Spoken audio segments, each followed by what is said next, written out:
भारत में कौन से युद्ध में हवाई हाथी का प्रयोग किया गया और मध्यकालीन भारत का समुद्रगुप्त किसे कहा जाता है। ऐसे बहुत सारे विषयों पर आज मैं चर्चा करने वाला हूं। आपका बहुत बहुत स्वागत, अभिनंदन आपके चहेते यूट्यूब चैनल करियर प्लस पर बिहार सर के साथ। आपको प्रणाम, नमस्कार, जय हिंद। आप सभी लोग दोनों हाथ जोड़कर अपनी मां के चरणों में प्रणाम करेंगे।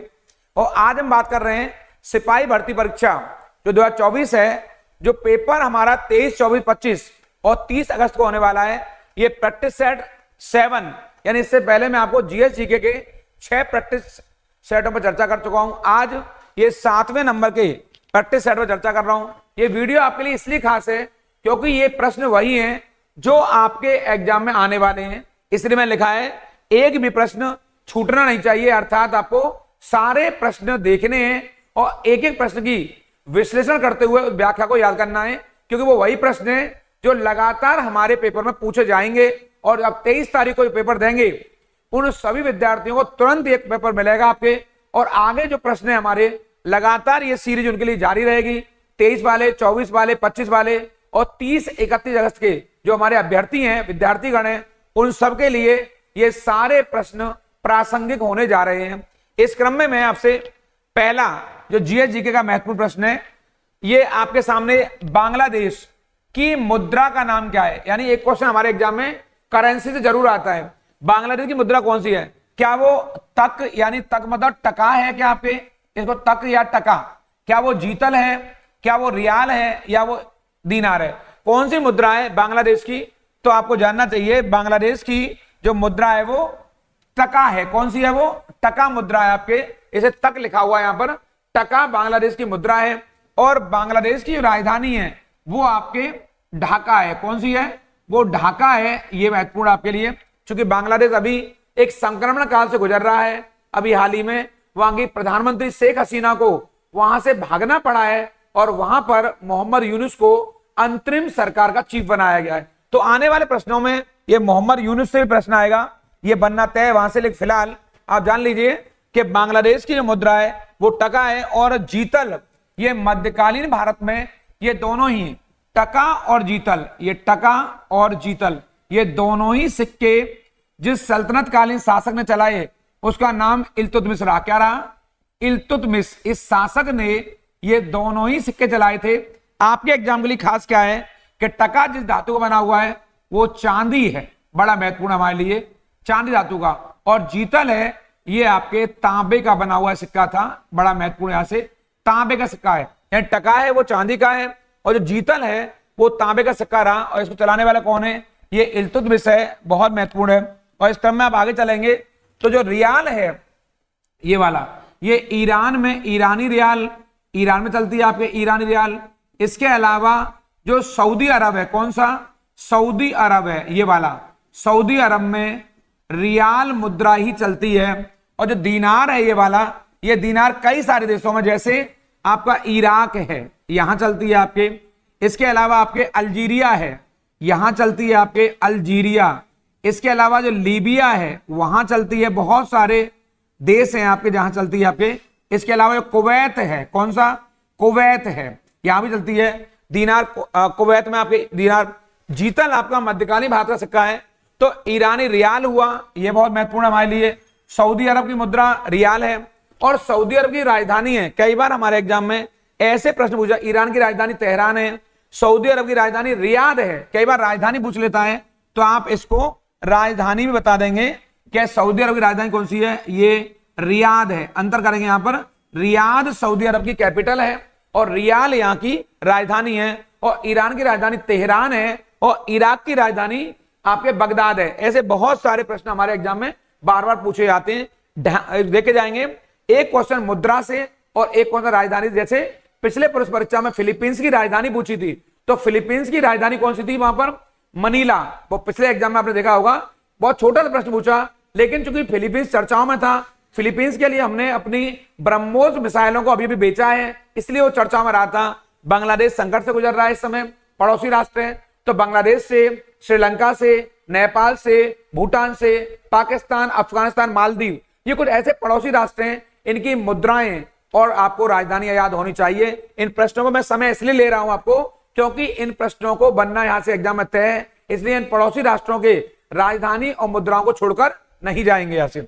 इस क्रम में मैंने आपके लिए जो दूसरा प्रश्न निकाला है, मोसाद, ये दिखाई दे रहा है, मोसाद कहां की खुफिया एजेंसी है? जो खुफिया एजेंसी पूछ रहा है, क्या ये इजराइल की, रूस, जापान या फ्रांस की? क्योंकि मोसाद इस समय चर्चाओं में बहुत ज्यादा, क्योंकि पश्चिम एशिया, जिसे आप मिडिल ईस्ट एशिया भी कहते हैं, पश्चिम एशिया के फिलिस्तीन और आपका इजराइल ये संकट से गुजर रहे हैं, युद्धग्रस्त रास्ते हैं, और इजराइल की ये एजेंसी है कौन सी? मोसाद। आपके मन में विचार आएगा कि मोसाद की स्थापना कब हुई है? तो 1949 में हुई है।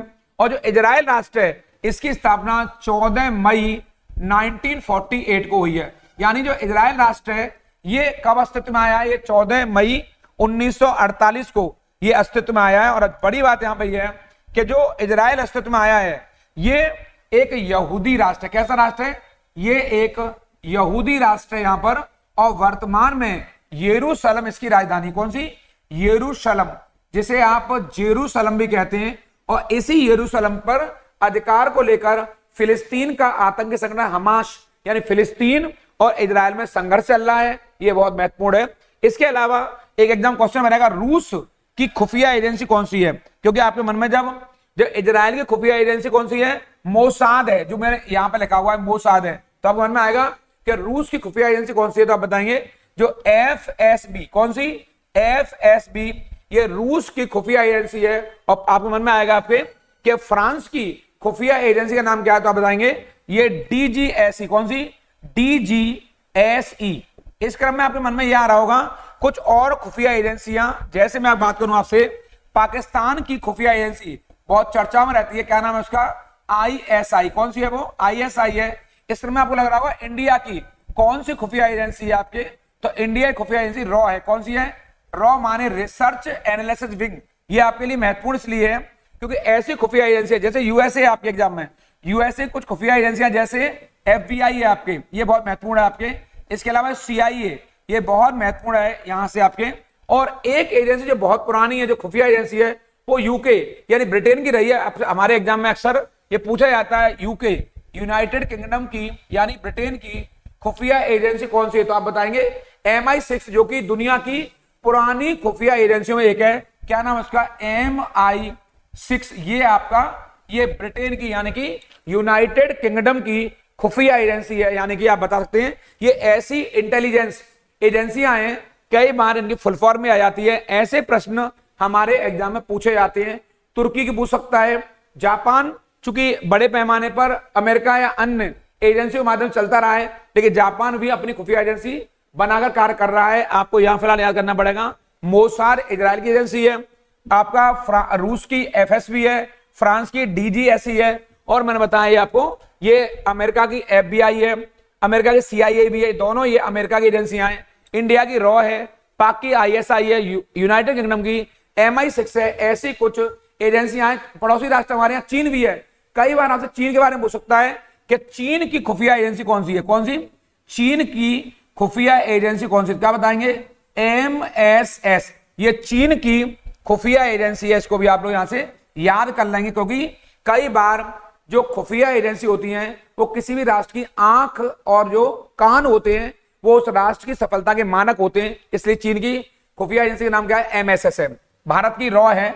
इस क्रम में तीसरा प्रश्न मैंने निकाला आपके लिए, हमास किस देश का आतंकी संगठन है? क्या फिलीपींस का है, यमन का है, या फिलिस्तीन का, या अफगानिस्तान का? जैसा कि मैंने अभी आपसे कहा, यह हमास फिलिस्तीन का एक आतंकी संगठन है। कहां का है? फिलिस्तीन का आतंकी संगठन है। और वर्तमान समय में फिलिस्तीन और इजराइल में एक संघर्ष चल रहा है। दोनों ही संघर्षरत हैं। और जैसा मालूम है 7 अक्टूबर 2023 को हमास आतंकी संगठन ने इजराइल पर एकाएक हमला किया। और वो जानना चाहिए, उस हमले के बाद इजराइल ने फिलिस्तीन पर गाजा पट्टी पर हमला करके बड़े पैमाने पर हमास के आतंकियों को नुकसान पहुंचाया है। तो इसका उत्तर क्या है आपके? फिलिस्तीन। ये आपके फिलिस्तीन का जो आतंकी संगठन क्या नाम है उसका? हमास है। यहां से याद कर लेंगे इसको। इस क्रम में एक और कर सकते हैं, ये यमन का भी, यमन का हूती नाम का आतंकी संगठन है। ये भी बहुत ज्यादा चर्चाओं में, आपके हूती नाम का, ये बहुत चर्चाओं में इस समय और कई राष्ट्रों के लिए बहुत बड़ा खतरा बन चुका है। इस क्रम में मैंने आपके लिए तीसरा जो चौथा क्वेश्चन निकाला, ये ना, कौन से यौगिक खाना पकाने समय अधिकतम मात्रा में समाप्त हो जाते हैं?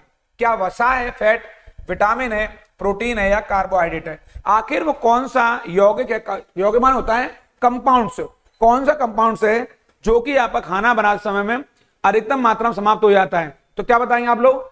इस क्रम में जो विटामिन होते हैं, क्या चीज, जो विटामिन होते हैं, ये विटामिन खाना बनाते समय अधिकतम मात्रा में समाप्त हो जाते हैं, इसलिए कई बार खाने को ढककर बनाया जाता है। और आपके एग्जाम में एक क्वेश्चन यहां से विटामिन से भी आना तय है। और जैसा कि आप जानते हो विटामिन 6 विटामिन आपको याद करने पड़ेंगे, जो ए है, बी है, सी है, डी है और ई है और के है, ये वाले आपको याद करने पड़ेंगे। इनमें से आपको मालूम होगा जो विटामिन बी और सी है, कौन सा, जो विटामिन बी और सी है ये जल में घुलनशील हैं, और जो विटामिन आपके ए, डी, ई और के हैं ये आपके वसा में यानी कि ये फैट में घुलनशील है। आपको ये भी याद करना पड़ेगा इन दोनों के बारे में कि आपका जो विटामिन ए, बी और सी है वो किस में घुलनशील है, जल में, वाटर में, और जो एडेक है, एडीई के है, वो वसा में घुलनशील है, आपको याद करना। तो इसका उत्तर सही क्या है? आपके बी उत्तर सही है। इस क्रम में आपका जो 5वां क्वेश्चन है सीरीज का, औरंगजेब के शासनकाल में दिल्ली में नवनिर्मित एकमात्र स्मारक कौन सा है? मोती महल, मोती मस्जिद, रंग महल या दीवाने खास? आपको जानना चाहिए औरंगजेब के शासनकाल में दिल्ली में जो एकमात्र मॉन्यूमेंट्स बना वो आपका मोती मस्जिद है। कौन सा? वो मोती मस्जिद है, और ये आपके लाल किले, यहां पर इसे हम बोलते हैं रेड फोर्ट। रेड फोर्ट के अंदर का बना हुआ है, और इस रेड फोर्ट का निर्माण किसने करवाया था? शाहजहां ने। किसने करवाया है? शाहजहां ने करवाया। और आपको जान के अच्छा लगेगा कि शाहजहां अकबर का पिता था। कौन था? शाहजहां अकबर का पिता था, जिसने भारत पर लंबे समय तक यानी कि 16 यहां से, जिसने कि आपके यहां से आपके लंबे 1628 से लेकर के 58 तक शासन किया आपके, ये बहुत महत्वपूर्ण है। तो औरंगजेब के शासनकाल में जो एकमात्र स्मारक कौन सा है? वो मोती मस्जिद है। और कहां बना हुआ है?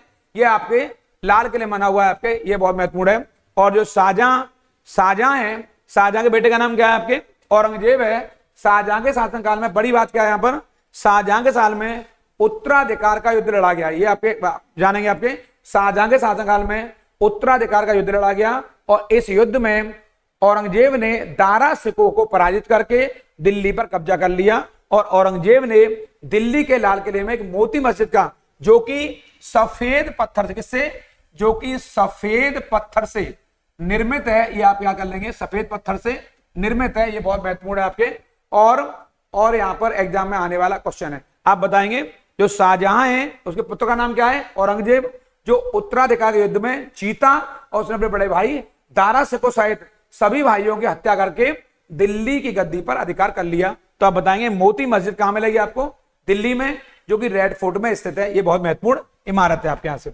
इस क्रम में आपके जो अगला प्रश्न है यहां से, जो आपका अगला जो महत्वपूर्ण प्रश्न है, डेल्टा के किनारे, डेल्टा किनारे, ये आपके एग्जाम के लिए डेल्टा किनारे यहां से लवणीयता होती है। लवणीयता में क्या होता है? सैलिनिटी, यानी कि जो नमक की मात्रा है वो कहां होती है आपके? तो आप बताएंगे ये क्या कम होती है, ज्यादा होती है, स्थायी होती है या अप्रभावित? यानी कि डेल्टा क्या होता है? जहां नदियां गिरती हैं, गिरने के बाद जो बालू का ढेर जम जाता है वो डेल्टा ही भाग होता है। तटीय भागों में नदियों द्वारा छोड़ा गया जो जल होता है, उसमें जो बालू की मात्रा आती है उसके द्वारा जो मिट्टी का ढेर जम जाता है त्रिकोणाकार आकार में या फैलाव में, उसे डेल्टा बोलते हैं। तो डेल्टा किनारे जो सैलिनिटी है, नमक की मात्रा कैसी होती है? तो वो हमेशा कम होती है। और उसके पीछे कारण क्या है? क्योंकि तटीय भागों में नदियों का जल निरंतर गिरता है, और निरंतर गिरने से वहां नमक की मात्रा तटीय भागों में, कोस्टल इलाके में कम होती है, क्योंकि नदियों का पानी लगातार वहां गिरता रहता है। इसकी वजह से तटीय भागों में, डेल्टाई भागों में नमक की मात्रा कम होती है, इसे हम सैलिनिटी भी कहते हैं। तो आप क्या बताएंगे? इसकी मात्रा कम होती है, और डेल्टाई भाग हमेशा किसी भी क्षेत्र के तटीय भागों में पाया जाता है। इस क्रम में हम लोग आगे चलेंगे इस सीरीज में। क्वासी-योरकर, ये क्वासी-योरकर रोग, ये रोग पूछ रहा है किसकी कमी से होता है? क्या वो खनिज लवण से होता है, वसा से होता है, प्रोटीन या विटामिन से? तो क्वासी-योरकर हमेशा प्रोटीन की कमी से होने वाला रोग है। किससे? प्रोटीन की कमी से होने वाला रोग है, आपको जानना चाहिए। इसमें सूखा रोग, कई बार क्वासी-योरकर को सूखा रोग भी कहते हैं, याद है, सूखा रोग। और इस क्रम में आपके लिए एक महत्वपूर्ण जानकारी और साझा करूंगा आपसे कि अगर ये तो प्रोटीन हुआ, अगर यही क्वेश्चन विटामिन आ जाए कि किस विटामिन की कमी से सूखा रोग होता है, तो आप बताएंगे विटामिन डी। कौन सी? विटामिन डी की कमी से कौन सा रोग होता है? सूखा रोग होता है, जिसे रिकेट्स कहते हैं। क्या कहते हैं? रिकेट्स कहते हैं। और इसी का एक अन्य नाम सुखंडी भी है। सुखंडी माने इसमें व्यक्ति सूख जाता है और मेनली ये रोग बच्चों को प्रभावित करता है। अगर प्रोटीन आएगा, प्रोटीन कमी से मारेंगे, क्वासी योरकन नाम का रोग है। अगर विटामिन आएगा तो विटामिन डी मारेंगे, जिसकी वजह से रिकेट्स होता है, सूखा रोग होता है। ये भी हमारे एग्जाम के लिए बहुत बहुत महत्वपूर्ण क्वेश्चन है। इसके अलावा किस प्रख्यात भारतीय क्लासिकल बांसुरी वादक, ये वाला बांसुरी वादक यहां से, ने अपने साझा एल्बम, क्या नाम है, एज वी स्पीक के लिए ग्रैमी अवार्ड 2024 को जीता है? नित्यानंद हल्दीपुर, राकेश चौरसिया, प्रवीण गोंडखिंडी या रोनू मजूमदार? ये बहुत महत्वपूर्ण है, क्योंकि जो संगीत की दुनिया में सबसे बड़ा अवार्ड होता है संगीत के क्षेत्र में, एक क्वेश्चन यहीं से बन जाएगा कि संगीत के क्षेत्र में सबसे बड़ा अवार्ड कौन सा है? तो ग्रैमी अवार्ड संगीत की दुनिया का सबसे बड़ा अवार्ड है, और इस बार राकेश चौरसिया ने इस अवार्ड को जीता है। ये बहुत महत्वपूर्ण है। राकेश चौरसिया ने ग्रैमी अवार्ड को जीत करके भारत का मान सम्मान बढ़ाया है। संगीत के क्षेत्र में दुनिया का सबसे बड़ा अवार्ड जो दिया जाता है वो ग्रैमी अवार्ड है। ये आप इसको याद कर लेंगे। इस क्रम में हमारा जो अगला जो प्रश्न है आपके, वो है अंतरिम बजट। ये रहा 2023, ये 24-25 में 3 प्रमुख आर्थिक रेलवे कॉरिडोर कार्यक्रम में घोषणा की गई है। इनमें से कौन सा उन 3 कॉरिडोर में शामिल नहीं है? ये रहा, कौन शामिल नहीं है?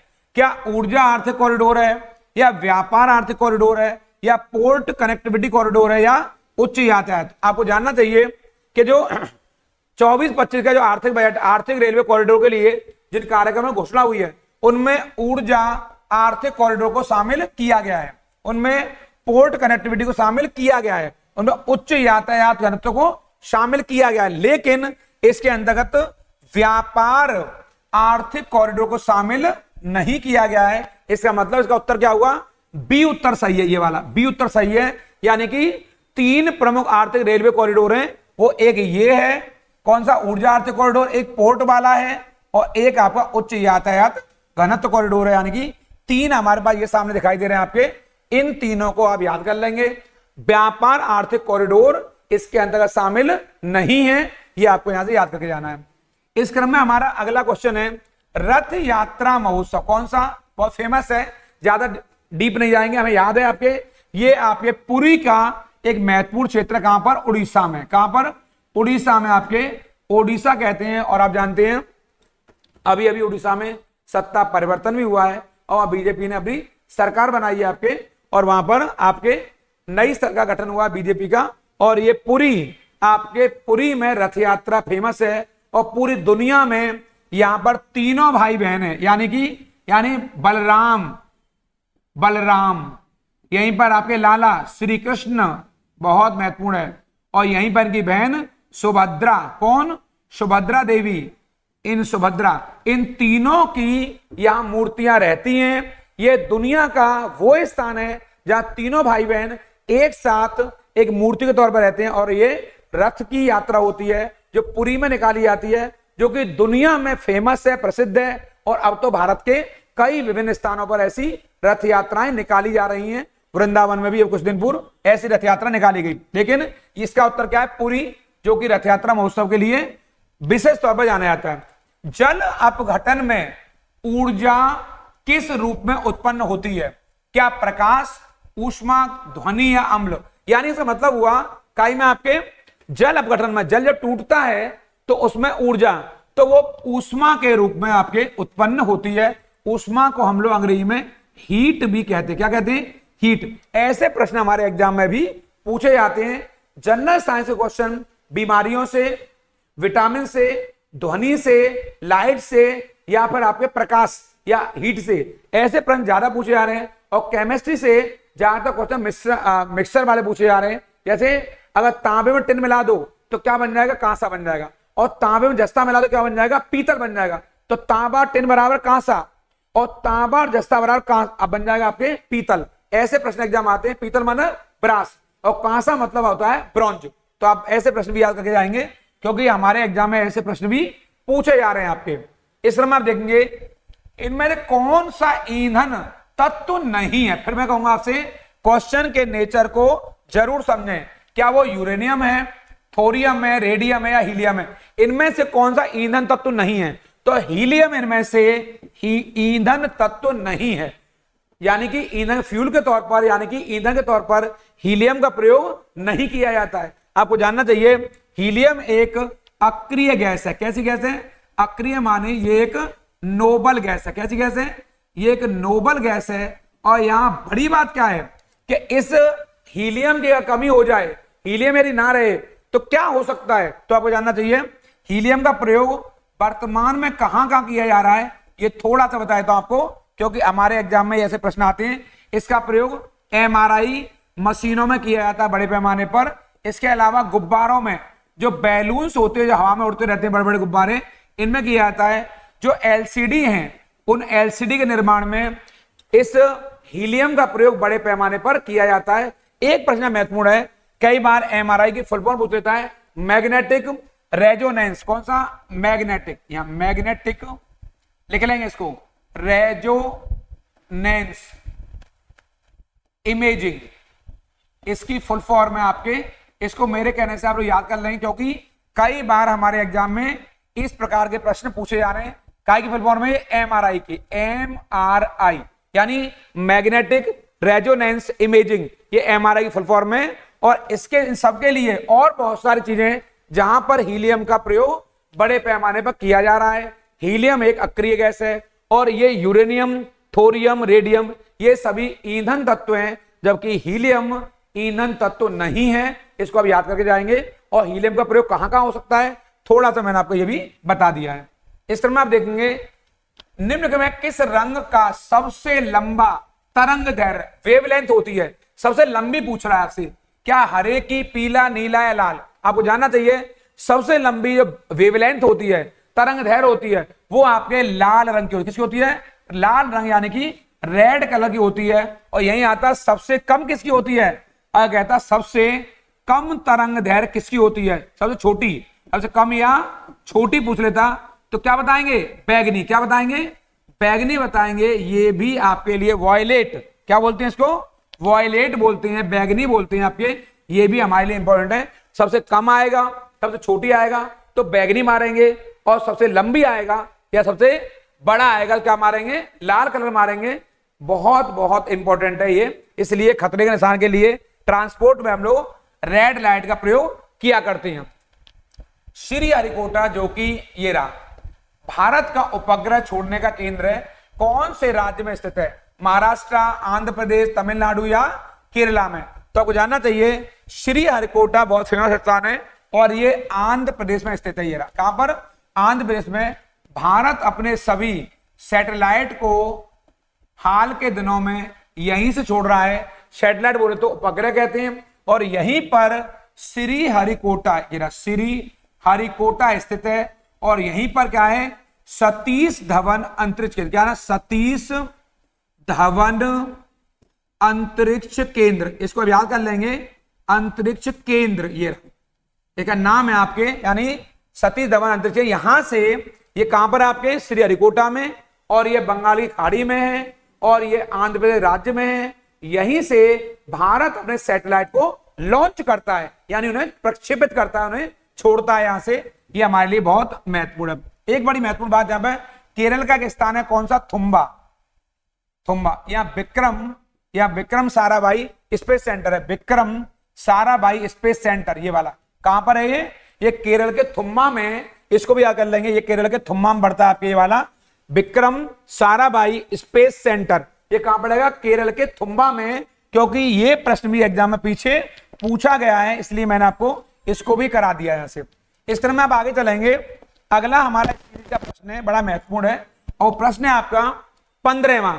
चीन और जापान के प्रचंड विनाशकारी उष्ण कटिबंधीय ट्रॉपिकल चक्रवातों यानी साइक्लोन्स को क्या कहा जाता है? प्रभंजन, बवंडर, टाइफून, बिलीबिली। तो आपको जानना चाहिए जो जापान और चीन में जो प्रचंडकारी भूकंप आते हैं, जो आपके उष्णकटिबंधीय तूफान आते हैं, उन्हें आपके टाइफून्स के नाम से जाना जाता है। किसके नाम से? टाइफून के नाम से जाना जाता है। इनके चलते बड़ी विनाशकारी लहरें उठती हैं और बड़ा नुकसान होता है इनसे आपके, इन्हें विनाशकारी तूफान कहते हैं। और जो विली विली है ये वाला, ये आपके ऑस्ट्रेलिया में आने वाला ये वाला तूफान है, जो कि वहां ऑस्ट्रेलिया में नुकसान पहुंचाता है। इस बिल्ली बिल्ली को भी याद कर लोगे, मैं तो इसको बिल्ली बिल्ली कहता हूं, वैसे इसका नाम विली विली है, जो कि ऑस्ट्रेलिया में चला करता है। और जो टाइफून है ये आपके चीन और जापान में देखने को मिलता है, जो कि उष्णकटिबंधीय चक्रवात है। ये बहुत महत्वपूर्ण है हमारे लिए। इस क्रम में हमारे 16वां क्वेश्चन है, सूर्य से पृथ्वी तक ऊष्मा संचरण की विधि कौन सी होती है? ये 16वां क्वेश्चन है। चालन कह रहा है केवल संवहन या करवल विकिरण या संवहन और विकिरण। ऐसे प्रश्न भी एग्जाम में हमारे पूछे जाते हैं, लेकिन सूर्य से पृथ्वी तक जो ऊष्मा का संचरण है उसे केवल संवहन, क्या कहते हैं? केवल संवहन की विधि कहते हैं। इसको आप याद कर लेंगे। सूर्य से पृथ्वी तक ऊष्मा के संचरण की विधि को, चलने की विधि को, कैसे वो हीट पहुंचती है उसे बोलते हैं केवल संवहन विधि बोलते हैं। इस क्रम में हमारा अगला प्रश्न है, मनुष्य के शरीर का सामान्य ताप कितना होता है?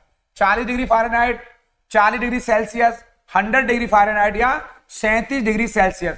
तो आपको ज्ञात होना चाहिए मनुष्य का जो तापमान है, सामान्य तापमान पूछ रहा है, वो 37 डिग्री सेल्सियस होता है। कितना होता है? 37 डिग्री सेल्सियस होता है। अगर यही फ़ारेनहाइट में आ जाए तो आप बताएंगे 98.6 डिग्री फ़ारेनहाइट, ये बताएंगे। यानी यही अगर फ़ारेनहाइट में आ जाए कि मनुष्य का सामान्य तापमान कितने डिग्री होता है, तो 98.6 डिग्री फ़ारेनहाइट होता है। लेकिन सेल्सियस में आएगा तो 37 डिग्री सेल्सियस होता है। लेकिन अगर आए सबसे अधिक तापमान किसका होता है, तो सबसे अधिक तापमान होता है बकरी का, जिसे आप देसी भाषा में बकरिया भी कहते हैं। क्या कहते हैं? बकरिया भी कहते हैं। और बकरी का तापमान 39 डिग्री सेल्सियस होता है। इसको भी याद कर लेंगे। सबसे अधिक तापमान बकरी का होता है 39 डिग्री सेल्सियस, और मनुष्य का होता है, सेल्सियस में आएगा तो 37 डिग्री मारेंगे, और फ़ारेनहाइट में आएगा तो 98.6 डिग्री फ़ारेनहाइट मारेंगे। ये आपके लिए बहुत इंपॉर्टेंट है। फ़ारेनहाइट ये एक पैमाना है। उस्ताद बिस्मिल्लाह खान, ये तो भाई बहुत जीनियस, यानी इन्होंने क्वेश्चन बनाया है क्योंकि इनका संबंध जो यूपी से भी है। 6 वर्ष की अवस्था में बिस्मिल्लाह खान के पिताजी इन्हें लेकर बनारस आ गए और इनकी पहचान बनारस से हो गई। यद्यपि इनका जन्म बिहार में हुआ, और बिहार में कहा हुआ? डुमरा गांव में। कहां पर? डुमराव में। इसका बहुत महत्वपूर्ण है, आपके डुमराव नाम का गांव है। कौन सा? डुमराव नाम का गांव है ये वाला। यहां कहां पड़ेगा? ये बिहार में पड़ेगा डुमराव, यानी कि बिस्मिल्लाह खान का जन्म कहां हुआ है? बिहार में। अब कह रहा है वो ये किससे संबंधित है? तबला, शहनाई, हारमोनियम, इसमें कोई संदेह नहीं है। आंसुरी बांसुरी कुछ नहीं। ये शहनाई के किंग हैं। कौन है ये शहनाई के किंग है। बल्कि मेरे पास किंग से बड़ा भी कोई शब्द हो तो मैं कोहिनूर कहूंगा इनको। और आप वास्तव में सच्चे भारत के भारत रत्न हैं। और मैं आपको बता दें, मुझे अच्छा लग रहा है यहां पर कि आपको सन 2001 में भारत सरकार ने अपने सर्वोच्च नागरिक सम्मान भारत रत्न से सम्मानित करके भारत सरकार ने अपना ही मान बढ़ाया और बिस्मिल्लाह खान को देश का सर्वोच्च नागरिक सम्मान प्रदान किया। ये बहुत गर्व का विषय हमारे लिए भी है। और बिस्मिल्लाह खान को ये अवार्ड जो मिला, अब बड़ी बात क्या है यहाँ पर, आप शहनाई वादन में नंबर 1 है। शहनाई वादन सम्मानित है, आपका जन्म बिहार में। लेकिन आपकी जो कर्मस्थली है, कौन? आपकी जो कर्मस्थली है वो कौन सी है? वो आपकी बनारस है। कौन सी है? बनारस है।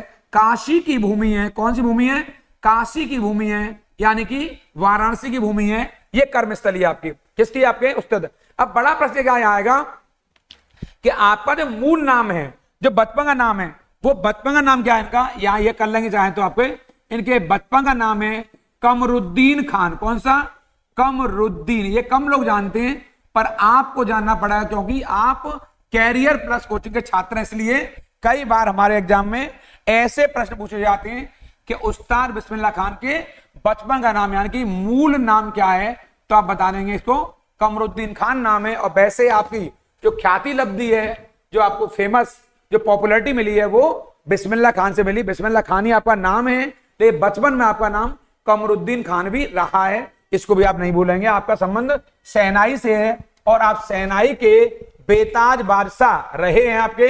इसे दुनिया को नहीं भूलना चाहिए। भारत के लिए आप कोहिनूर रहे। किस राज्य में बंजर भूमि, कौन सी भूमि, जो बैरन लैंड है, सर्वाधिक क्षेत्रफल पूछ रहा है, ये छुपा हुआ नहीं है, सामने दिखाई दे रहा है। राजस्थान में बंजर भूमि का सर्वाधिक क्षेत्रफल है और राजस्थान के बड़े हिस्से पर थार मरुस्थल का फैलाव है। थार डेजर्ट का फैलाव है कहां पर, आपके राजस्थान क्षेत्र में। और राजस्थान में सर्वाधिक बैरन लैंड का हिस्सा जिसे हम बंजर भूमि भी कहते हैं। लेकिन यहां श्री अन्न यानी मोटे अनाज का यहां बड़े पैमाने पर उत्पादन होता है, विशेष तौर पर बाजरे का।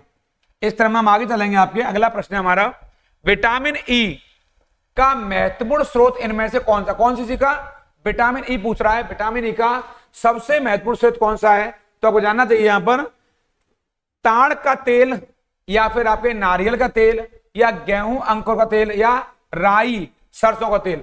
तो विटामिन ई का जो सबसे अच्छा स्रोत है, बेहतरीन स्रोत है, वो गेहूं अंकुर का तेल है। कौन सा, गेहूं अंकुर का तेल है, जो विटामिन ई के लिए बहुत महत्वपूर्ण माना जाता है। आप जानते होंगे विटामिन ई की कमी से क्या होता है, जनन शक्ति में कमी आती। क्या होता है, जनन शक्ति में, ये वाला जो फर्टिलिटी पावर है, जनन शक्ति में कमी आती है विटामिन ई की कमी से। इसलिए जो हमारी माता बहन है, विशेष तौर पर उन बहनों के लिए, उन माताओं के लिए जो गर्भस्थ हैं, जो गर्भावस्था में, उन्हें विटामिन ई के कैप्सूल रेगुलर दिए जाते हैं आपके, और बड़े पैमाने पर। और आप देखते होंगे गेहूं का जो अंकुरित जो तेल होता है उसमें से इसमें विटामिन ई का बहुत महत्वपूर्ण भाग होता है।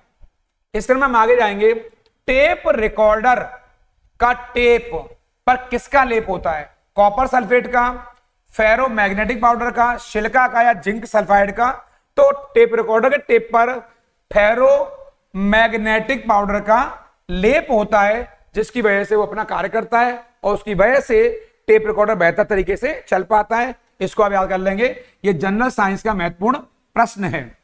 इस क्रम में देखें, मानव शरीर में सबसे बड़ी ग्रंथि यानी जो सबसे ज्यादा बड़ी ग्लैंड है वो कौन सी है, सेलिबरी है, पिट्यूटरी है, पैंक्रियाज है या लीवर है। तो सबसे बड़ी जो ग्रंथि है वो लीवर है। कौन सी है, वो लीवर है। लीवर को यकृत भी कहा जाता है। और छोटी ग्रंथि कौन सी है, तो आप जानते हैं वो कान की हड्डी होती, छोटी हड्डी आपके जो है। तो बड़ी ग्रंथि पूछ रहा है, वो लीवर है। लीवर को यकृत भी कहते हैं। और कई बार विद्यार्थी हमारे यहाँ किडनी में और लीवर में अंतर नहीं कर पाते। किडनी को हिंदी में वृक्क या गुर्दा भी कहते हैं, वृक्क या गुर्दा भी कहते हैं। ये आपके एक अलग वर्ड है। क्या नाम है, किडनी एक अलग वर्ड है। जो सेम के बीज जैसी होती है, जो सब्जी होती है सेम की, उसके बीज जैसी होती है किडनी आपके, जो कि हमारे यहाँ फालतू जो हमारे अम्ल होते हैं, जो वेस्टेज, उसे निकालने में सहायक होती है। इसे बॉडी में चलनी या फिल्टर भी कहा जाता है। किसको, किडनी को। तो शरीर की जो चलनी है, शरीर का जो फिल्टर है, उसे हमारे यहाँ किडनी कहा जाता है। और शरीर में 2 किडनियां होती हैं। कई बार एक किडनी खराब हो जाए तो एक किडनी से भी काम चल जाता है। लेकिन किडनी को वृक्क या गुर्दा भी कहा जाता है। ये दोनों एक ही बात है। लेकिन लीवर को यकृत कहते हैं। और बड़ी महत्वपूर्ण बात यह है कि लीवर को जो रोग प्रभावित करता है ज्यादातर, वो पीलिया रोग होता है। कौन सा रोग होता है, पीलिया रोग होता है। लीवर को 0 कर देता है। और पीलिया को जॉइंटिस भी कहा जाता है। इसीलिए इसको जॉइंटिस प्रभावित करता है, पीलिया रोग प्रभावित करता है। इसलिए लीवर हमारा खराब होता है और लीवर खराब होने पर व्यक्ति की मृत्यु भी हो जाती है। यह बहुत महत्वपूर्ण है हमारे लिए। इस सीरीज का अगला प्रश्न आपके लिए लाया हूं, इनमें से किस रोग की, ये वाला, रोकथाम के लिए टीका का प्रयोग नहीं किया जाता है। आप जानते होंगे चेचक के लिए टीका आता है, काली खांसी के लिए टीका आता है, पोलियो के लिए टीका आता है, लेकिन मधुमेह के लिए कोई टीका उपयोग में नहीं लाया जाता। यानी डायबिटीज के लिए कोई टीका अभी तक दुनिया में नहीं बना है। और डायबिटीज के मरीज कई बार रेगुलर इंसुलिन का प्रयोग करते हैं। आपको ये जानना चाहिए, आपके इंसुलिन का रेगुलर वो प्रयोग करते हैं। और जब तक इंसुलिन बॉडी को मिलती रहती है, डायबिटीज कंट्रोल रहती है। और लेकिन चेचक के लिए टीका है, वैक्सीन है, काली खांसी के लिए टीका है, वैक्सीन है, और पोलियो के लिए ऑलरेडी टीका वैक्सीन है। लेकिन मधुमेह या डायबिटीज के लिए कोई टीका अभी तक नहीं बना है। लेकिन कई बार इंसुलिन के तौर पर लोग लिया करते हैं और डायबिटीज कुछ हद तक समाप्त नहीं होती है, लेकिन उसको नियंत्रित किया जा सकता है गोलियों और इंजेक्शन के माध्यम से। शेर शाह, ये नाम बहुत फेमस आपने सुना होगा, ये नाम छिपा हुआ नहीं है। शेर शाह का नाम तो सुना ही होगा। ये किस राजवंश का है? तो ये सूर राजवंश का। किस राजवंश का है? ये शेरशाह सूरी। एक नाम शेरशाह सूरी, एक सूरी वंश भी कहते हैं। और सूर वंश का जो शासन काल है वो 1540 से आपके 56 तक, यानी मैं कह दूं अगर मोटा मोटी तो लगभग 16 वर्ष। कितना? लगभग 16, लगभग लगा दूंगा यहां पर, लगभग 16 वर्ष तक रहा है। और जो शेरशाह सूरी है, जो आपके काम की बात है यहां पर, शेरशाह सूरी के जो बचपन का नाम है, किसका नाम है?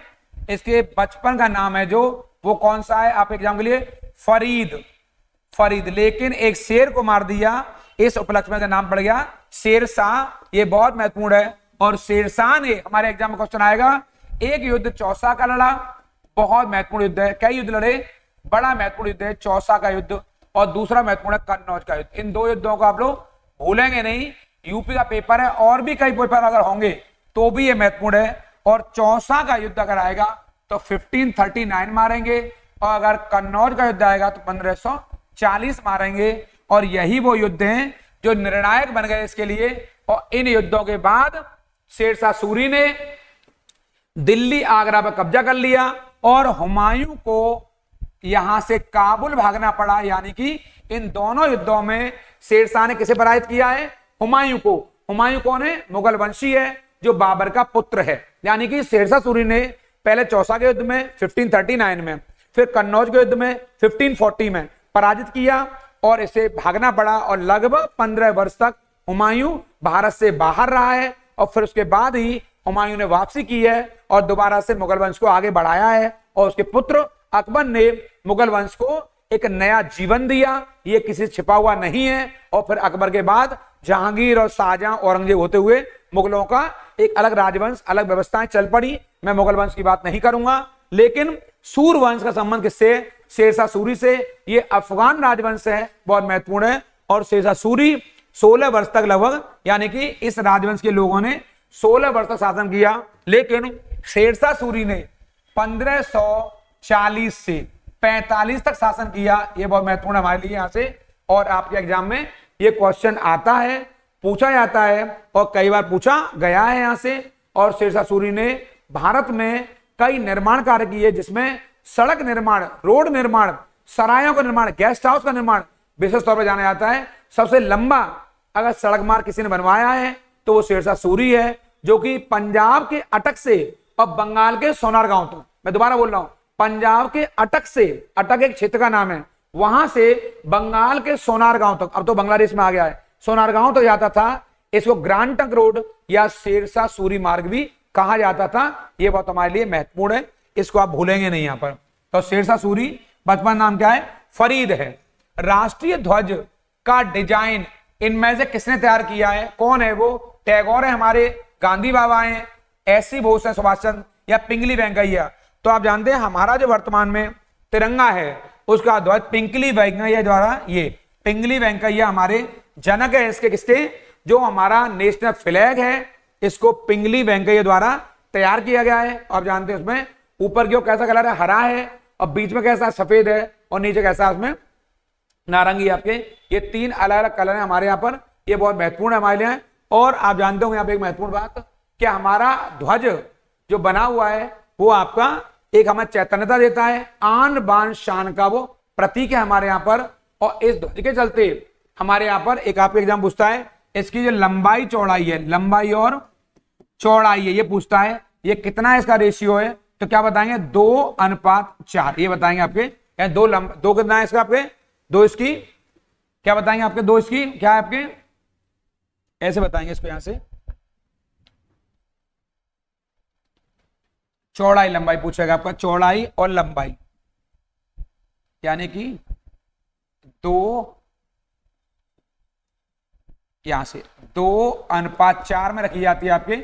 ये हमारे ध्वज की आपके। और राष्ट्रीय ध्वज को हमारे यहां पर जो अभी नेशनल फ्लैग कोड बना हुआ है, सन 2002 में क्वेश्चन आएगा, राष्ट्रीय ध्वज संहिता हमारे यहां कब बनी है? तो आप बताएंगे 2002 में। यहां पर किसे बोलते हैं? राष्ट्रीय ध्वज संहिता, नेशनल फ्लैग कोड कहते हैं इसको, नेशनल फ्लैग कोड कहते हैं आपके। इसकी वजह से ही भारत के प्रत्येक व्यक्ति को राष्ट्रीय ध्वज को कहीं भी लगाने का अधिकार प्राप्त हुआ। आज हम इसका प्रयोग कहीं भी कर सकते हैं, लेकिन कुछ सीमाएं हैं, उन पर हम बात बाद में करेंगे। लेकिन फिलहाल राष्ट्रीय ध्वज संहिता कब बनी? 2002 में। और ध्वज को तैयार किसने किया है? पिंगली वेंकैया ने, जो बहुत महत्वपूर्ण है। और बीच में इसके नीले चक्र का जो 24 तीलियों वाला बना हुआ है, वो 24 घंटे हमें चलने की हमें प्रेरणा देता है। पिंगली वेंकैया इसके जनक है। इस तरह में आप देखेंगे बलुई मृदा में अच्छी तरह उगने वाली फसल इनमें से कौन सी है? क्या वो चंदन काष्ठ है, बांस है, सागौन है या नारियल है? तो पूछा बलुई मृदा में, इसमें बलुई मिट्टी में ये वाला, तो नारियल का पौधा है जो बलुई मिट्टी में बहुत अच्छी तरह से पैदा होता है। इसे हम कोकोनट भी कहते हैं। और कोकोनट का ऐसा कोई पार्ट नहीं है जो काम में ना आता हो। इसका तेल, इसके पत्ते, इसका फल, ये जो सूखा हो या गीला हो, हर चीज नारियल के काम में आती है। और ये बलुई मिट्टी में बड़े पैमाने पर उत्पादित होने वाली फसल है और केरल में बड़े पैमाने पर उत्पादित भी होता है। अधिकेंद्र पूछ रहा है, अधिकेंद्र क्या है? भूकंप का केंद्र है, भूकंप स्थल है, भूकंप प्रभावित क्षेत्र है या भूकंप का क्रोड है? तो आप बताएंगे जो एपिसेंटर होता है, एपिसेंटर मतलब है भूकंप का केंद्र। क्या बोलते हैं? भूकंप का जो केंद्र होता है उसे एपिसेंटर बोलते हैं। और भूकंप का मतलब ही होता है पृथ्वी का कंपन, अर्थात पृथ्वी का कांपना, जैसे हम लोग अर्थक्वेक के नाम से भी जानते हैं। और सबसे ज्यादा भूकंप जो आते हैं वो प्रशांत महासागर क्षेत्र में आते हैं। कहां आते हैं? प्रशांत महासागर क्षेत्र में आते हैं आपके यहां पर। और इसीलिए इसको रिंग ऑफ फायर भी कहते हैं। क्या कहते हैं? रिंग ऑफ फायर, यानी कि अग्नि वलय। क्या कहते हैं? अग्नि वलय, आग की पेटी कहते हैं इसको, अग्नि वलय कहते हैं इसको। आपके प्रशांत महासागरीय क्षेत्र को अग्नि वलय कहा जाता है इसको, यानी कि रिंग ऑफ फायर किसको? प्रशांत महासागरीय क्षेत्र को। और एपिसेंटर माने भूकंप का केंद्र, जो कि हमारे एग्जाम के लिए बहुत महत्वपूर्ण है। इस क्रम में अगला प्रश्न देखेंगे आप लोग। अमेरिकी व्यवसायी बिल गेट्स दुनिया के किंग रहे आपके, किस कंपनी के सह मालिक हैं? ये तो बहुत फेमस है आपके, माइक्रोसॉफ्ट। कंप्यूटर की दुनिया में एक ऐसा नाम, एक ऐसा चेहरा, आप जानते हैं कि लंबे समय तक बिल गेट्स दुनिया के सबसे अधिक पैसे वाले रहे हैं। लेकिन वर्तमान में भले वो नंबर 1 पे नहीं है, लेकिन माइक्रोसॉफ्ट आज भी कंप्यूटर की दुनिया में एक ऐसा नाम है जिसने पूरी दुनिया को कंप्यूटर का एक नया आयाम सिखाया। और पूरी दुनिया ने अगर कंप्यूटर की दुनिया को जिया है तो उसमें माइक्रोसॉफ्ट का अग्रणी स्थान है, महत्वपूर्ण स्थान है। और बिल गेट्स माइक्रोसॉफ्ट के चेयरमैन, यानी कि इसके संस्थापक भी और चेयरमैन भी। ये बुलंद दरवाजे का निर्माण बहुत महत्वपूर्ण है आपके। अकबर की किस राज्य पर विजय के उपलक्ष्य में हुआ है? मालवा, चित्तौड़, गुजरात या काबुल? तो बुलंद दरवाजा यूपी में स्थित है आपके, फतेहपुर सीकरी में। कहां पर है? और गुजरात विजय की याद में इसको बनवाया गया है, फतेह किया है फतेहपुर सीकरी में। और गुजरात जो विजय करी 1572 में यहां पर, यह बहुत महत्वपूर्ण हमारे लिए। यानी गुजरात विजय की याद में अकबर ने इस बुलंद दरवाजे का निर्माण करवाया। और कहां करवाया? फतेहपुर सीकरी में, फतेहपुर सीकरी में करवाया। और आप जानते हैं फतेहपुर सीकरी में बहुत सारी महत्वपूर्ण इमारतें हैं। यहीं पर शेख सलीम चिश्ती की दरगाह भी है फतेहपुर सीकरी में, या दीवान आम, दीवान खास भी है। बहुत सारी इमारतें आपके, उनमें से ये भी है। लेकिन एक महत्वपूर्ण बात यहाँ पे है, गुजरात आक्रमण के दौरान ही अकबर की मुलाकात पहली बार, अकबर की मुलाकात, अकबर की भेंट, मुलाकात पहली बार, मुकालात नहीं, मुलाकात, मुलाकात माने मिलना, किससे हुई है? पुर्तगालियों से। यानी इससे पहले ये पुर्तगालियों से नहीं मिला था, इसी आक्रमण के दौरान मिला। पहली बार समुद्र के दर्शन, समुद्र के दर्शन, यानी पहली बार अकबर ने समुद्र को भी इसी आक्रमण के दौरान देखा। और जब गुजरात में पहली बार आक्रमण किया, गुजरात को जीत लिया, लेकिन जीतने के बाद जब वापस लौटकर आया और गुजरात में पुनः विद्रोह हो गया, तो 1573 में ये दोबारा पहुंचा। और ये जब दोबारा पहुंचा, दूसरा आक्रमण किया, यानी कि इसने अपने यहां पर, ये दुनिया के सबसे द्रुतगामी माना होता है तीव्र, बहुत तीव्र द्रुतगामी आक्रमण माना जाता है। और ये बात हम नहीं कह रहे हैं, ये बात इतिहासकार स्मिथ ने कही है। यानी दुनिया का सबसे तेज आक्रमण गुजरात आक्रमण कहलाता है। इसे दुनिया का सबसे तीव्रतम आक्रमण कहा जाता है। अकबर ने अपने विरोधियों को सबक सिखाया उनको जाके भगाया वहां से। 1572 पहला आक्रमण है, फिर दोबारा विद्रोह हो गया तो दोबारा से फिर जाना पड़ा। और इतिहासकार स्मिथ कहता है ये अकबर का सबसे तेज अभियान था। रैपिडली जो अटैक है आपके, द्रुतगामी कहिए, तीव्रगामी कहिए, तीव्रतर कहिए, इसे कहते हैं गुजरात आक्रमण कहते हैं। और इसी गुजरात आक्रमण की याद में उसने फतेहपुर सीकरी में बुलंद दरवाजे का निर्माण करवाया। ये उसकी याद में करवाया गया निर्माण है। इस क्रम में हम लोग आगे चलेंगे और इस सीरीज का जो बड़ा महत्वपूर्ण प्रश्न है ये आपको रटना पड़ेगा। और 16वीं सदी में दिल्ली के सिंहासन में बैठने वाला हिंदू शासक, ये वाला हिंदू शासक कौन है इनमें से? क्या केडीआर है, कृष्णदेव राय है वो, क्या वो हेमू विक्रमादित्य है? कौन हेमू विक्रमादित्य है? और क्या वो राणा कुंभा या राणा प्रताप है? यानी कि दिल्ली की पूछ रहा है तो दिल्ली पर शासन करने वाला वो हेमू विक्रमादित्य। कौन है वो हेमू विक्रमादित्य है। ये अंतिम हिंदू शासक है जिसने दिल्ली पर लगभग 1 माह तक शासन किया। ये बहुत महत्वपूर्ण है आपके। और बड़ी बात यहां पर यह है कि हेमू ने ये युद्ध लड़ा है, ये खे कौन आखिर आपके? ये आपके आदिल शाह, ये आदिल शाह सूर का सेनापति था। कौन था ये? आदिल शाह सूर का, यानी अफगान है ये वही शेरशाह सूरी का वंशज है आदिल शाह सूर, और उसी का ये सेनापति था। लेकिन इसने इससे बगावत करते हुए दिल्ली पे कब्जा कर लिया। ये अंतिम हिंदू सम्राट है। और बड़ी बात हमारे लिए एग्जाम में आने वाली कौन सी है? इसने तत्कालीन समय के शासक जो तारदी बेग है, मुगलों का जो आपका वहां का सूबेदार है, क्या नाम है उसका? तारदी बेग जो दिल्ली पर कब्जा किए बैठा था, ये मुगल सूबेदार था, मुगल मुख्यमंत्री था। इसको हराया और इसको भगा करके इसने दिल्ली पर कब्जा कर लिया। और इसने जो हवाई इसके हाथी का नाम है, क्या नाम है? हवाई हाथी बैठ करके इसने अपने शत्रुओं को धूल चटाई। जैसे राणा प्रताप का घोड़ा था चेतक, ऐसे ही हवाई नाम का इसका हाथी था।